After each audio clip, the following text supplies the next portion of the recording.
Thank you so much, Rachel. And thanks to all the Canlis organizers for making this such a great event and for having me. As Rachel mentioned, my name is Stephen Leung, and I'm with Cisco Duo's Detection and Security Research Team.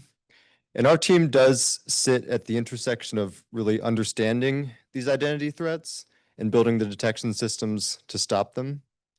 And we, as part of our work, we see actual customer incident reports. So those will involve cases because we're working with actual customers that will see the results of those attacks, financial loss and privacy exposure, data theft. So we really wanted to approach this work from that perspective of looking at how can we take a close eye at our current systems, risk-based authentication being one of the most powerful ones, and put ourselves to the test and see how does it stand up against actual attack data. And in doing so, what can we learn about measuring what matters in identity security? So for the agenda here, I'm going to walk through just some context on 2FA. People might not think about it too much these days other than, the app that you have to pull up to do it. So I'll walk through some context there and then go through our methodology, our data set, the detectors that we evaluated, and then the results and the takeaways from our work.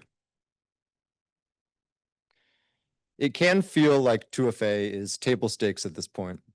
I'm sure everyone in this room works at an organization that has 2FA or FIDO2 authentication enabled. But if you go outside this room to the broader online community, the story is very different. In fact, 57% of companies have enabled 2FA, and that's even smaller for small and mid-sized businesses. And Cisco Talos reported last year, 60% of the incidents that they were involved an identity component. So unfortunately, the issue of identity security still very much not solved. And that shows up in the actual breaches that we see in the world. One important step forward is risk-based authentication. And you'll see it abbreviated RBA sometimes.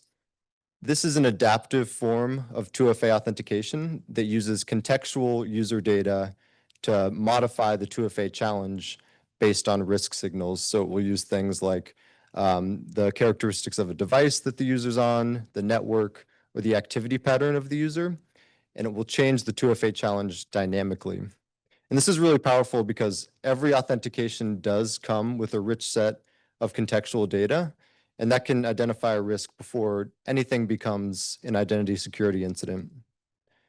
So it sounds great. This is all super promising, but the reality of adoption on the ground is it has been slow. Organizations will often cite fears that these risk checks will incur unnecessary friction on their users, and that's just side effect that they're not willing to risk.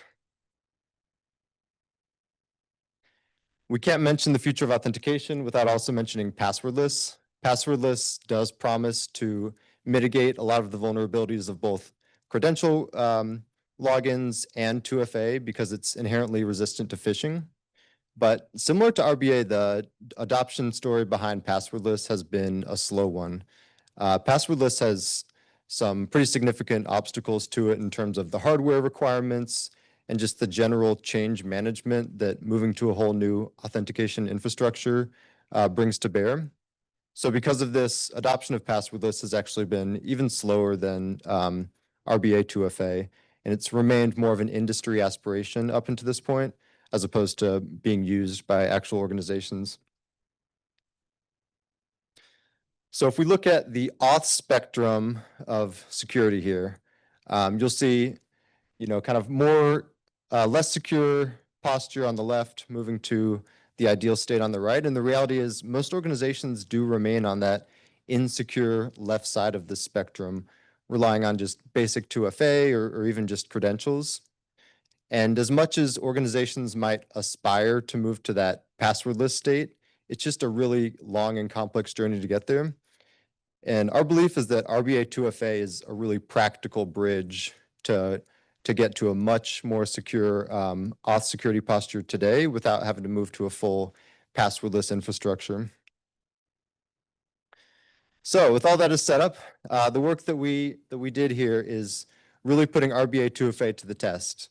We wanted to study how it performs against real-world attacks that we see in our actual environment.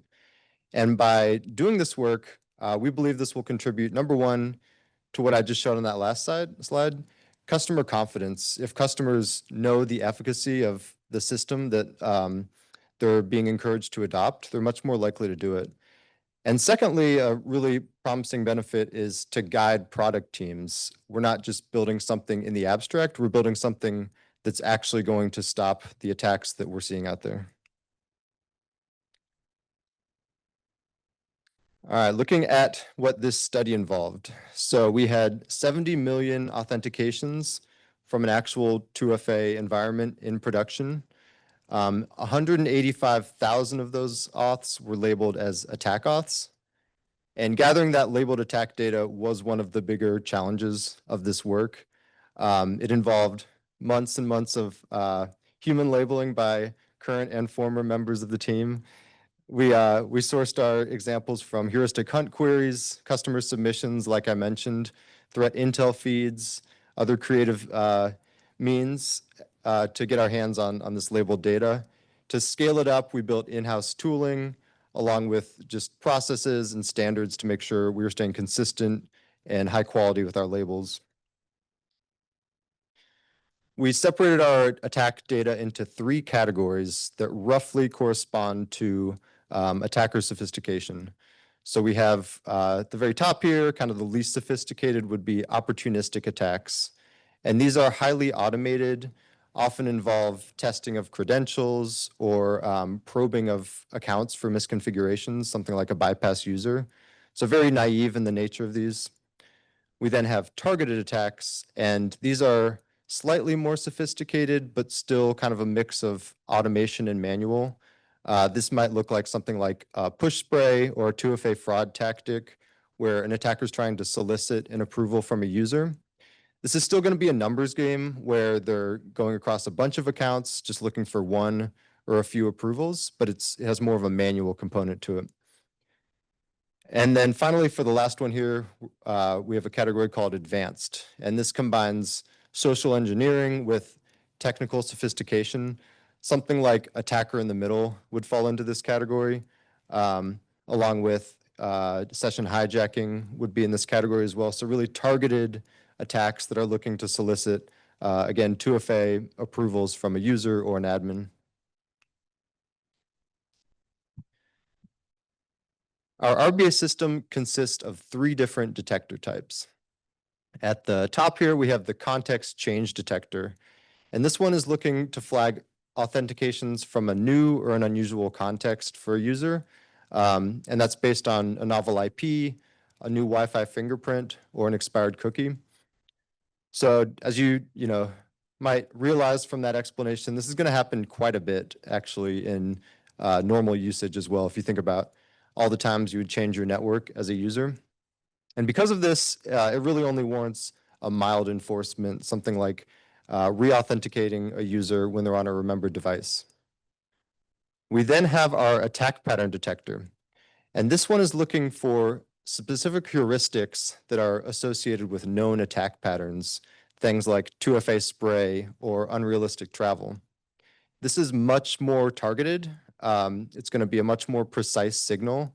So here we are comfortable enforcing strong enforcement for these situations, something like stepping up a user to have to submit a stronger 2FA authentication, something like a number challenge push. And then finally, we have the anomaly detector, which works a little bit differently. It's looking to learn a user's baseline of activity, and then any deviation from that baseline in an authentication is going to get flagged. And some of the characteristics that it's looking for are, again, network deviations, device deviations, or activity pattern deviations like a change in a user's time of day of their normal activity. And this is kind of the flexible layer of the system, has the advantage of doesn't need any predefined heuristics, and we don't need to modify it to keep up with the changing threat landscape as well.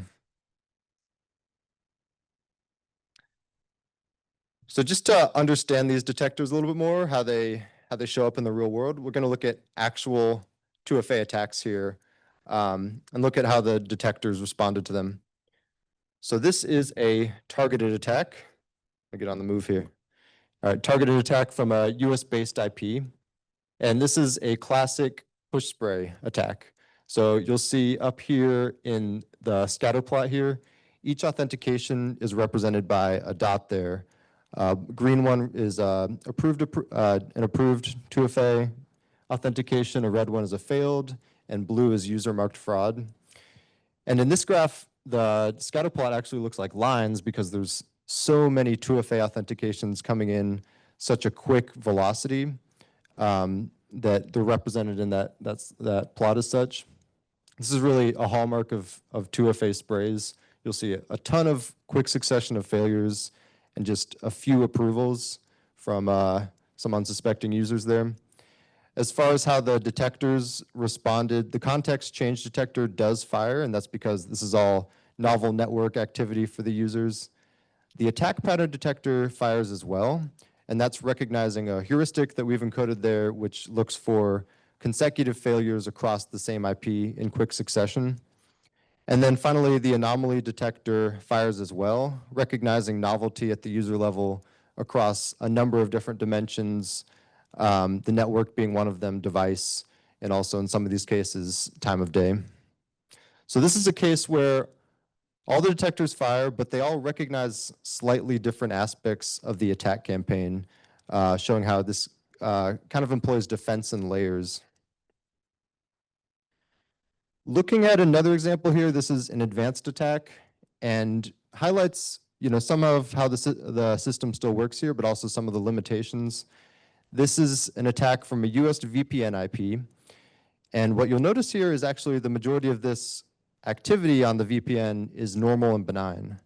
However, there is one case of phishing mixed in all that benign activity where an attacker phishes a user and then they proceed to enroll their own device so they can persist on the user account, which is unfortunately a fairly common scenario that we see that's growing more and more. As far as the detector responses, the context change detector, again, it fires here. It's recognizing just, this is a novel network for the user that was phished. The attack pattern detector, however, does not fire, and that's because across the IP, the majority of the activity is actually normal and benign, so there's nothing that triggers there. And even at the user level, it's just that single approved 2FA authentication where the user was phished. So nothing's going to fire there as well. It looks fairly benign. And then the anomaly detector, while it may have fired in this situation, it was actually inactive. And that's because we didn't have enough user baseline history here to make a detection. So that exemplifies one of the challenges with this detector, which is the classic cold start problem. You need a baseline of data to actually know what deviates from that baseline. So here exemplifies a number of challenges with the system, both in this case and in general, which is you're trying to find a single malicious action in this wealth of benign activity. And then on top of that, you might have a very weak signal to go off of and insufficient user baseline to make a determination. And that brings us to overall results and detector performance. So this is across all three attack categories for all the detectors. And one thing that you'll notice here is that the context change detector and the attack pattern detector actually work in inverse ways from each other. So the context change detector casts that broad net. It's going to fire across all three attack types and catch a majority of the incidents. However, you'll notice the fire rate there is quite high at 60%. So again, it's really only suitable for mild enforcement. The attack pattern detector, on the other hand, fires in a much more targeted way. It's not going to pick up as many true positives. However, it only fires at a rate of 1%. And that really is an acceptable user experience to submit users to something like that step up to a higher authentication challenge. And then finally, the anomaly detector works in a slightly different way. Again, It has more limited coverage, so we need that user baseline to make a determination.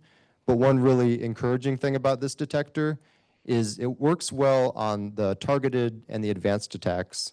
And those attacks are inherently harder to encode for heuristically, so that's really encouraging that we could lean into that detector to catch evolving and more sophisticated attacks.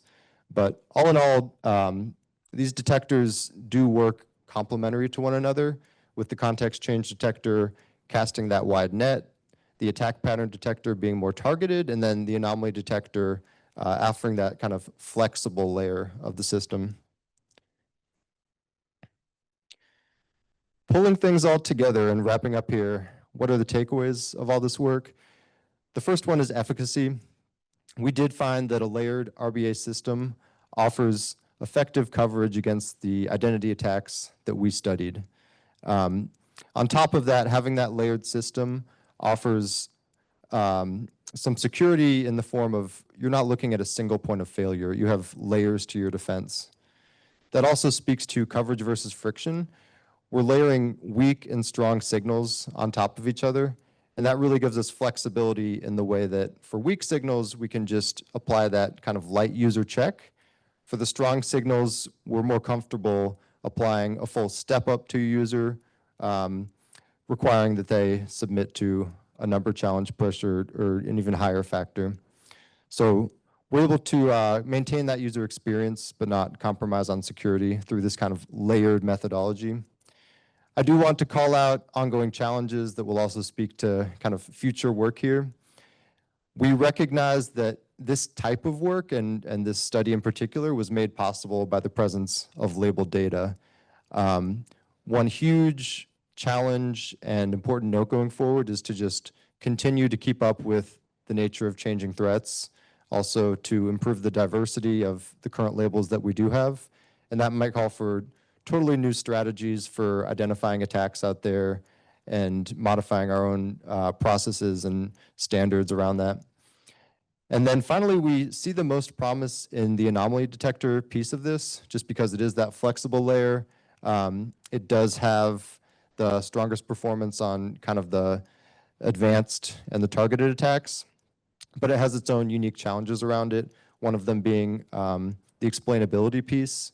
For an admin to truly trust a system like that, it can't be a black box. They need to know why you made the detection that you did. And whenever you get into the non-deterministic world, it can be a challenge to maintain that. And what I mentioned before is the cold start problem. That's an evergreen challenge, but nothing here is insurmountable. We just look forward to doing future work on it. But all in all, we did find that risk-based defenses remain one of the most effective and adaptable defenses against these type of attacks. Our hope is that this study and data-driven studies that were based on real on-the-ground attack data can continue, and they'll just encourage broader adoption amongst the identity security community and the security community as a whole. So thanks so much for the time and for the attention, and look forward to any questions.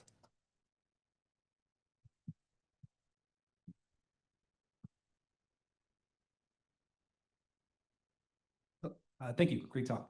I was wondering in the for the efficacy, you show strong correlation with the detection with the actual events, but how does that correlate with the mitigation?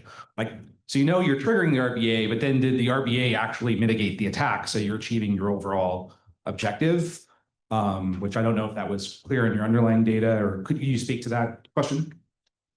Yeah, so I think what you're asking is kind of like how did the enforcement play into the nature, like if the attack actually took place? If you're triggering an RBA, so then there's some additional authentication being requested, but that actually address the attack. So if they're doing some sort of push attack where the extra thing is an extra 2FA, but they're able to intercept that anyway, then maybe they're still achieving their objective. So the RBA didn't actually thwart something, so does this study just sort of presume RBA is when triggered effective? Let me make sure I understand it correctly. So everything we're looking at here is regardless of the response of actual RBA. Right. So we would label something as an attack if it was approved or denied, or if RBA took place. And we can do that in some cases based on the actual authentication. We can do that and what happened with that particular auth. We can do that in other cases because that IP that we saw was associated with malicious activity is then seen on another user's account, and we can infer that it's part of the same campaign because it roughly matches up.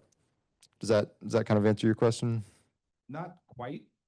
I think that just shows these mechanisms are actually detecting the attacks, the underlying behavior, not that the mitigating control actually addresses the scenario. But that's okay. We can talk about that. Yeah. Yeah. Yeah, sorry.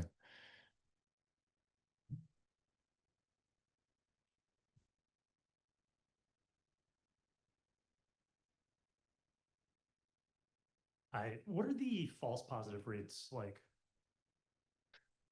It would depend on the detector. So as you can see, it would be quite high with the context change detector. And the reason we focus more on true positive rate in general is we don't know what we're missing in terms of malicious activity. Our assumption is we're missing a portion of it, but it's kind of an unknown, if that makes sense. So for the benign, for like the benign logins, how often are you triggering these for those? We could make rough assumptions based on, just the total number of auths and the total fire rate. But I guess my point is we don't actually have just straight up benign labels for all of our 70 million authentications. We might have it for a portion, but we could be missing a very high portion of malicious labels across all of those 70 million authentications. So it's hard to say, like, what is your false positive rate when you don't know what you don't know. Got it. Thanks.